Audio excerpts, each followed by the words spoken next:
Hello guys, I hope mpo safi kabisa. Mimi naitwa Idrisa Bey na hii ni Kali za Wiki. Sehemu pekee ambayo tunakusogeza zile stories zilizo trend kinoma noma katika mitandao ya kijamii hapa Burundi na kimataifa zaidi. Story kubwa ambayo ilivuma zaidi kwenye mitandao ya kijamii wiki hii hapa ni hii inayomhusu mwanamuziki wa kizazi kipya Drama T, ambapo wimbo wake uliompa umaarufu ndani na nje ya nchi unaojulikana kama Madamu waingia dosari kwenye mtandao wa YouTube kutokana na namna ambavyo ulivyotengenezwa. YouTube yaamua kuadhibu kutokana na kipande kidogo kilichopo kwenye video hiyo si cha kwao, bali walikitoa sehemu nyingine. Na kama ilivyo kwa mtandao maarufu huo duniani, ikiwa utatumia aina yoyote ya maudhui ambayo si ya kwako au hujapewa idhini ya kuyatumia, lazima uadhibiwe mara moja. Hapa mashabiki wa muziki huo wameonyesha malalamiko pande zote kwenye mitandao ya kijamii na kuwalaumu watu wawili ambao ni Joel, producer aliyetengeneza audio ya wimbo huo, pamoja na John Elats aliyetengeneza video ya Madamu, na kusema kwamba wao ndio chanzo cha wimbo huo kukutwa na hayo yote. Kwa mujibu wa producer aliyetengeneza audio hiyo, Joel amefunguka kuhusu swala hilo na kuweka wazi swala hili kwenye ukurasa wake wa Facebook na kuandika hivi, na mnukuu: "Tatizo la wimbo wa Madamu wa Drama T halikutokea kwangu. Katika utangulizi wa video hiyo kuna kipande kidogo kilichoongezwa na si mimi ndio nilikiweka. Upande wangu wa audio kipande hiko hakipo. Kwa nyinyi wote mnaojiuliza maswali hayo, mnachopaswa kuelewa ni kwamba hilo tatizo lilitokea upande mwingine. Naomba watu muache kusema mengi, kwa maana mnaniharibia kazi na kunigombanisha na wateja wangu. Kweni na subra, punde tu tatizo hilo litasuhulishwa." Haya ni maneno ya producer aliyetengeneza audio ya wimbo huo wa Madamu akifunguka zaidi. Lakini pia upande wa aliyetengeneza video ya wimbo huo ambaye anajulikana kama John Elats, binafsi yeye anakubali kabisa kuwa aliongeza kipande kingine kwenye video ya Madamu ambako kipande hiko ni cha mtu mwingine, na yeye pia amefunguka kuhusu swala hili kiundani zaidi ili aeleweke pia, na mnukuu alivyoandika: "Tatizo lililotokea si kubwa na wala si ndogo. Kutokana na namna wimbo wa Madamu ulikuwa tayari umeshakuwa wimbo mkubwa ndani na nje ya nchi, Drama T alitaka kuweka copyright, kwa maana alihitaji aulinde zaidi ili ikitokea mtu akitaka kuiba au kufanya copy, basi YouTube iweze kumwadhibu. Lakini kwa bahati mbaya alipoweka copyright, aliweka copyright katika kipande ambako si cha kwetu. Na kama mnavyojua wimbo huo una miundo miwili ambayo haifanani. Hivyo basi Drama T aliweka copyright katika kipande kidogo ambacho kiuhalisia kipande hiko si chake, bali kimeongezwa tu kwenye wimbo. Baada ya hapo Drama T alitaka abadili ili aweke copyright kwenye wimbo wote, lakini kwa mujibu wa sheria za mtandao wa YouTube hawaruhusu mtu afanye mabadiliko mengi kwa wakati mmoja.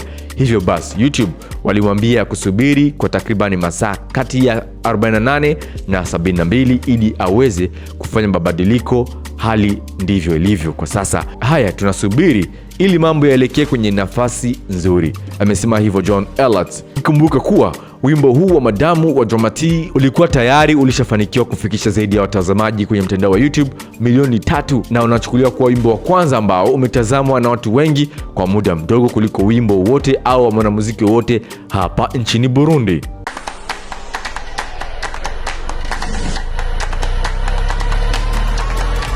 Yes, tukiachana na story hiyo ya Drama T, story nyingine ambayo tumeandalia kwa siku ya leo, Miss Nasra Irakoze arejea nchini huku pochi lake lilikuwa limeshiba kwelikweli baada ya kuibuka kuwa Miss Africa Top Model katika shindano la Miss Africa Golden lililojiri huko nchini Nigeria. Miss Irakoze Nasra ameibuka kuchaguliwa kuwa Miss Africa Top Model kwenye mashindano hayo na kupewa tuzo ikiambatana na kitita cha dola za Kimarekani 2,000. Kamera zetu zilimnasa akiwa amewasili nchini katika kiwanja cha ndege siku ya jana. Nasra amefunguka zaidi kwenye exclusive interview huku akidhihirisha furaha yake na kutuchanua zaidi vigezo ambavyo viliwekwa kwa washiriki waliowania nafasi hiyo, lakini pia ujumbe kwa Warundi na mashabiki wote kwa jumla. Huyu hapa Nasra akifunguka zaidi kwenye exclusive interview. Hebu tumsikilize. Nilijisikia vizuri sana, nilifurahi sana, ilikuwa ni opportunity kubwa sana kwangu na sikuwa navitegemea hata. Nichagua kwa kutizamia muumbo na kutembea na kuvaa, kuna matenu wenyewe wanavalisha ukipendeza. Nashukuru mashabiki zangu na marafiki zangu ambao wote wamenisapoti, ndio wameniwezesha kufika hapa, na washukuru sana. Asanteni.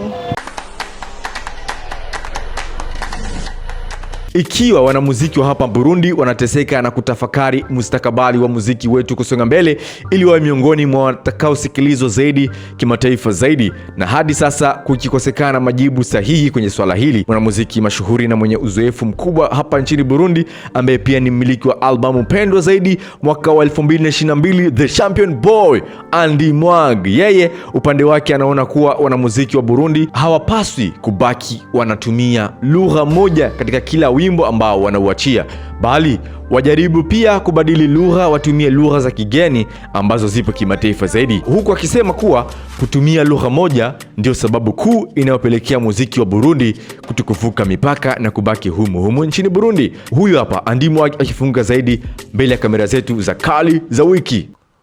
Focus tuko nayo kwa sasa ni kupeleka muziki mbali zaidi. So kupeleka muziki mbali zaidi, naomba kutumia lugha za kimataifa, Kifaransa, Kiingereza, Swahili na zingine zote zetu tunajua ziko international, kwa juu tueleweke zaidi. Because kueleweka ni kitu bora sana katika communication.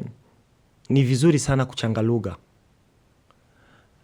Because kuchanga lugha unaweza kufanya nyimbo moja wala mbili. Acha tukamate moja unaifanya kwa Kirundi, kwa juu sikilike hapa. Na kuna zingine nyimbo ziko na target, tunasema nyimbo acha nipande message nisikilike vizuri, nafanya kwa lugha taifa, Kiswahili, Kiingereza, Kifaransa. Lakini tusisabu kumix lugha taifa ya hapa. Because nacho ni kitu muhimu sana.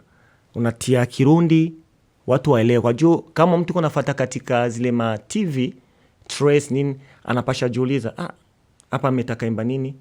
Wala mtu ni wa wapi? Niyo na hiyo ID ni kitu muhimu. Kujua mtu ni wa wapi ni kwa sababu amekuwa ameimba lugha ukusikia, kama wa Nigeria wanatia kama olomi, follow me, pako mawazo wanatia ndani, inakuonyesha kama ni mtu fulani wa Nigeria. Baada Andy Mwag acha turalisese na nyingine story. Lolilo aka Simba acha wimbo wake mpya ambao kwa sasa una idadi ya watazamaji zaidi ya 6,000 kwenye mtandao wa YouTube, na wimbo huo umewacha midomo wazi mashabiki zake kutokana na namna ulivyoandaliwa kwenye clip. Lakini pia wimbo huo umebeba ujumbe mkubwa mno wenye mtiririko wa maneno yenye nguvu na yenye ushawishi katika jamii yetu ya leo katika rika tofauti. Nisikuchoshi bana, na kama una bando tembelea YouTube kutazama wimbo huo, andika Lolilo then utautazama wimbo ambao ameuachia. Na hii ndio story ya mwisho ndani ya Kali za Wiki za hapa nchini Burundi.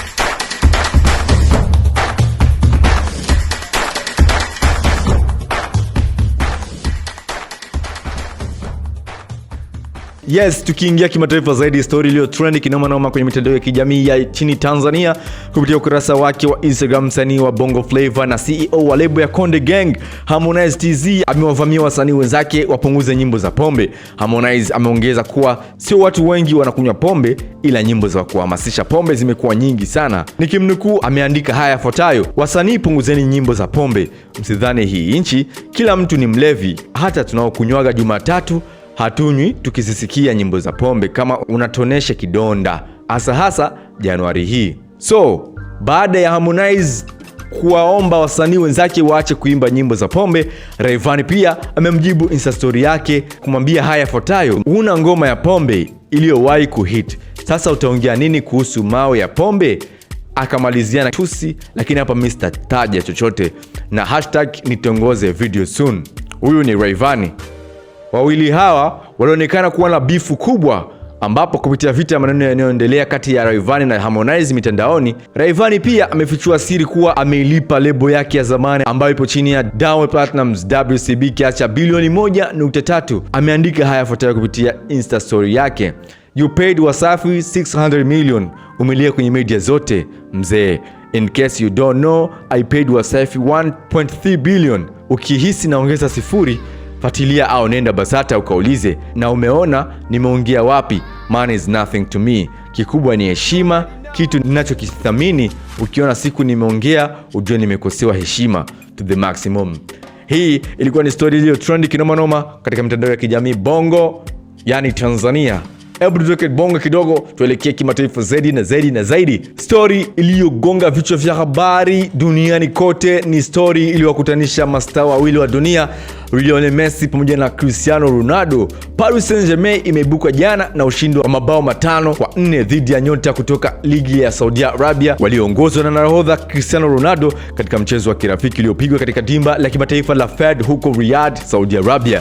Cristiano Ronaldo amefunga mabao 2 huku Lionel Messi, Kylian Mbappe, Ramos na Marquinhos wakiingia kambani mara moja kila mmoja kwa upande wa Paris Saint-Germain. Mashabiki wengi wa soka duniani wanaona kuwa huenda hii ikawa mechi ya mwisho inayowakutanisha mshindi wa mara 5 wa Ballon d'Or Ronaldo dhidi ya mshindi wa mara 7 wa tuzo hiyo Lionel Messi. Hii ilikuwa ni habari iliyo trendi kinoma noma kwenye mitandao ya kijamii duniani kote. Na story ya kumalizia kali za wiki hii hapa ni hii hapa inayomhusu Shakira bana amevunja rekodi ya YouTube kwa saa 24 tu kwa wimbo wake mpya Out of Release na kuwa ngoma ya Kilatini iliyotazamwa zaidi kwa muda mfupi katika historia hiyo. Iliipata views milioni 63 kwa saa 24. Wimbo huu unatajwa kuwa ni diss track kwa ex wake Pekee ambaye ni mchezaji wa zamani wa Barcelona, ambapo amesikika akimchana kwamba kama nadhani kumwacha kwake ni pigo zito, basi haiko hivyo. Lakini pia Shakira ameimba kwamba kitendo cha Pekee kuwa na mrembo mpya ni sawa na kuacha gari ya thamani kama Ferrari na kwenda kumiliki gari ya bei rahisi au hadhi ya chini inayoitwa Twingo. Yani ni kama kuacha saa ya Rolex na kumiliki Casio na alikadhalika. Mwanamuziki nguli duniani Shakira na mwanasoka mkubwa Pekee waliachana rasmi mwaka jana 2022 baada ya kuwa kwenye mahusiano kwa zaidi ya miaka 10. Wamebarikiwa kuwa na watoto wawili ambaye ni Milan mwenye umri wa miaka 9 na Shasha mwenye umri wa miaka 7. Na hii ndio taarifa ya mwisho kabisa ndani ya kali za wiki. Mimi naitwa Idrisa Bey, tukutane tena next time, same place same time, only on Sanam TV. Ikiwa bado hujasubscribe, tafadhali fanya hivyo ili uanze kupata video zetu kiurahisi sana. Hii ni kali za wiki, story kubwa nene bambi kabisa unazipata hapa ndani ya kali za wiki. Acha tumalize hivyo wewe.